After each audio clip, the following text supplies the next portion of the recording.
Hello friends, हामी आजको क्लासमा हामीले अनलाइनमा फ्लटर प्रोजेक्टहरू बनाउन सिक्न गइरहेका छौं।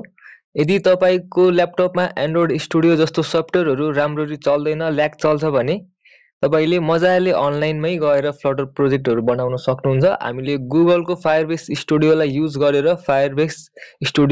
गरेर फ्लटर प्रोजेक्टहरू बनाउन सकिन्छ। ल अब चाहिँ प्र्याक्टिकली बनाएर हेरौँ है त। सुरुमा हामीले गुगलको सर्च बारमा गएर firebase.studio भनेर हान्नु पर्यो हैन। firebase.studio लाई हामीले सर्च गरेपछि firebase studio को वेबसाइट खुल्छ र वेबसाइटमा गएर हामीले यहाँ यतातिर गएर गेट स्टार्टेड मा क्लिक गर्नुपर्छ। गेट स्टार्टेड मा क्लिक गरिसकेपछि यसको होम पेज खुल्छ, यसको ड्याशबोर्ड खुल्छ हैन। त्यसपछि यसको ड्याशबोर्ड खुलेको छ। हामीले यसमा नयाँ फ्लटर प्रोजेक्ट क्रिएट गर्नको लागि नयाँ वर्कस्पेस बनाउनु पर्छ। त्यसको लागि हामी यहाँ यो न्यू वर्कस्पेस लेखेको ठाउँमा हामीले क्लिक गरौँ एकचोटी है। त्यसपछि हामीले के को प्रोजेक्ट बनाउन लागेको त्यसको चाहिँ सर्च गरेर हेरौँ है त। फ्लटर हो भने फ्लटरको लागि फ्लटर भनेर क्लिक गरौँ, सिलेक्ट गरौँ र यसको नाम यो हामीले यो वर्कस्पेसको नाम पनि राखौँ है। वर्कस्पेसको नाम चाहिँ के राखौँ भन्दा अहिलेलाई मैले 3SL डिजिटल इनभ्यालिड रहेछ, यो यस्तो नाम इनभ्यालिड हुँदो रहेछ है। एउटा सिम्पल फ्लटर वर्कस्पेस भनेर राखेँ मैले है त। क्रिएट गरौँ, क्रिएट हुँदैछ है। एकछिन टाइम लाग्न सक्छ, क्रिएट हुँदैछ है, एकछिनमा हुन्छ यो। क्रिएट हुँदैछ है, एकछिनमा हुन्छ यो।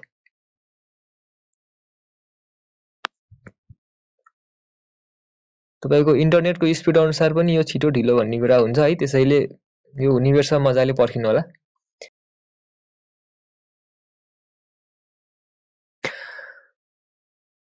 ल यो हाम्रो नयाँ प्रोजेक्ट क्रिएट भइसकेको छ।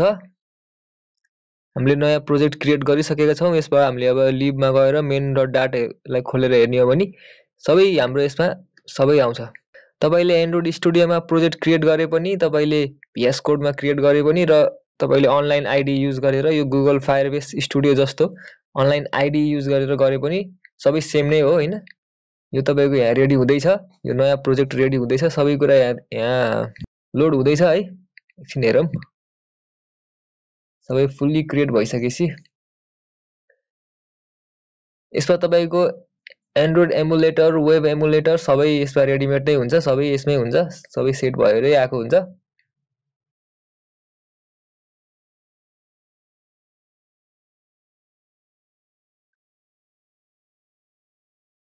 लोड हुँदैछ बिस्तारै। मेरो अलि नेट पनि अलि स्लो छ, त्यही भएर अलि बढी टाइम लागिरहेछ। तपाईहरुको नेट अलि फास्ट छ भने छिटै हुन्छ यो, धेरै समय लाग्दैन है।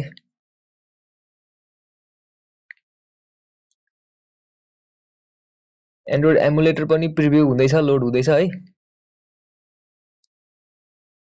टर्मिनललाई क्लोज गर्दियौं अनि यसलाई अलिक सानो बनाऊँ एमुलेटरलाई, अनि यसलाई चाहिँ अहिले लुकाइदिउँ है त। यति भएपछि हाम्रो फ्लटर प्रोजेक्ट क्रिएट भएको छ है। यो फ्लटरको यो डिफल्ट कोड हो। यो चाहिँ एउटा फ्लटरको नयाँ प्रोजेक्ट क्रिएट गर्दाखेरि अटोमेटिक हुने कोड हो यो। र यहाँ प्रिभ्यू हुँदैछ, यो हाम्रो एन्ड्रोइड एमुलेटर प्रिभ्यू हुँदैछ। हामीसँग यसमा वेब पनि छ, वेब एमुलेटर, एन्ड्रोइड एमुलेटर सबै हुन्छ। यसमै प्रिबिल्ड हुन्छ है। यसलाई राम्ररी लोड हुन दिउँ, समय लाग्दैछ।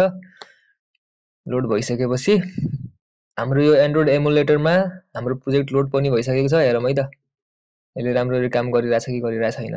गरिरहेकै छ। ल यही थियो हामीले एन्ड्रोइड स्टुडियो अथवा VS कोडलाई युज नगरिकन हामीले अनलाइनमै फायरबेस स्टुडियोलाई युज गरेर पनि फ्लटर प्रोजेक्टहरू सजिलै बनाउन सकिन्छ। यदि तपाईको ल्यापटप अलि कम पावरको छ भने पनि यसबाट सजिलै हामीले फ्लटर प्रोजेक्टहरू बनाउन सकिन्छ। हस्त यही थियो आजको भिडियो। भोलि फेरि नयाँ क्लासहरू लिएर आउने नै छौं। हस्त धन्यवाद।